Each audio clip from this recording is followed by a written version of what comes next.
Hi everyone, welcome back to a new episode of Tech Infosys. Today in this video, I'm going to show you how you can turn off your direct share on your Telegram's account. Keep watching the video till the end. To turn off direct share on your Telegram's account, firstly go ahead and launch open your Telegram application on your device. The home page of Telegram will be displayed on the screen. From the home page, tap on Profile option at the bottom right corner of the page. Click on Settings option.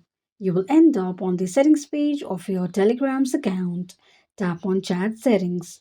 Scroll all the way down and under Other Settings option, slide the slider of Direct Share to the left side to turn it off. This is how you can turn off Direct Share on your Telegram's account quickly and easily just in few steps. If you have any thoughts or queries, let us know in the comments section. Don't forget to subscribe to our channel for further updates.